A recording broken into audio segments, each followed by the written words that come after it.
ഒരു ജോക്കർ അല്ലേ നമ്മുടെ അടുത്തേക്ക് വരുന്നുണ്ട്. എങ്ങനെയുണ്ട് ഇതൊക്കെ കണ്ടിട്ട്? വളരെ സന്തോഷം തോന്നുന്നു. കളർഫുള്ളായ ഒരുപാട് മത്സരങ്ങളൊക്കെ ഇവിടെ കാണാൻ പറ്റി. തിരുവാതിര, ഒപ്പന, മോഹിനിയാട്ടം, അങ്ങനെ കുറേ മത്സരങ്ങളൊക്കെ കാണാൻ പറ്റി. അപ്പോൾ ഒരു പ്രത്യേക ഒരു സന്തോഷം. പിന്നെ കുട്ടികൾക്ക് എന്നെ കണ്ടതിൻ്റെ അതിലേറെ സന്തോഷമാണ്. കാരണം സ്റ്റേജിൽ കയറുമ്പോൾ കുറച്ച് ടെൻഷനൊക്കെ ഉണ്ടെന്നുണ്ടെങ്കിലും പെട്ടെന്ന് ജോക്കറെ കണ്ടപ്പോൾ കുറേ കുട്ടികളൊക്കെ ചിരിക്കുന്നുണ്ടായിരുന്നു. എന്തായി ജോക്കറിന് പിന്നിലെ കഥ? ഇങ്ങനെ ഒരു വേഷത്തിൽ വരാനുള്ള പ്രചോദനം എന്താണ്? അതായത് ഇവിടെ മത്സരാർത്ഥികൾക്കും രക്ഷിതാക്കൾക്കും സംഘാടകർക്കും എല്ലാവർക്കും തന്നെ ഈ മത്സരങ്ങൾ നടക്കുന്നുണ്ടെങ്കിൽ കലോത്സവം ഉത്സവമാണെന്നുണ്ടെങ്കിൽ കുറെ ടെൻഷനൊക്കെ ഉണ്ടാവും. പങ്കെടുക്കുന്ന കുട്ടികൾക്കും ടെൻഷൻ തന്നെയാണ്, അവർ ചിരിക്കുന്നതേ ഉള്ളൂ. പിന്നെ കലോത്സവം എന്നൊരു പേരും.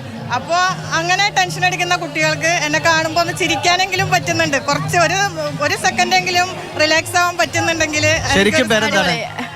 ശരിക്കുള്ള പേര് മായാദേവി എന്നാണ്, ഗുരുവായൂർന്നാണ് വരുന്നത്. ഒരു റിക്വസ്റ്റ്, കുറച്ച് രസങ്ങൾ കാണിക്കാമോ? ഈ മുഖത്ത് കുറച്ച് ഭാവങ്ങൾ, ജോക്കറിന്റെ ഭാവങ്ങൾ കാണിക്കാമോ? അറിയാവുന്ന അത് മതി. ക്യാമറ ഫോക്കസ് ആയിരിക്കട്ടോ, ക്ലോസ് ആണേ, കാണിച്ചോളൂ.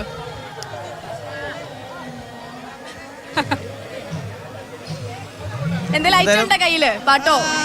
ചെറിയൊരു നാടൻ പാട്ടിന് 4 വരി പാടാം. പെൺകുട്ടികളൊക്കെ ജോക്കർ പാടുന്ന നാടൻ പാട്ട് പൊളിക്കും. നിന്നെ കാണാൻ എന്നെക്കാളും ചന്തം തോന്നും കുഞ്ഞിപ്പെണ്ണെ, എന്നിട്ടെന്തേ നിന്നെ കെട്ടാൻ ഇന്നുവരെ വന്നില്ലാരും. നിന്നെ കാണാൻ എന്നെക്കാളും ചന്തം തോന്നും കുഞ്ഞിപ്പെണ്ണെ, എന്നിട്ടെന്തേ നിന്നെ കെട്ടാൻ ഇന്നുവരെ വന്നില്ലാരും. ഡോണ്ട് വറി, വന്നിരിക്കും, വരും.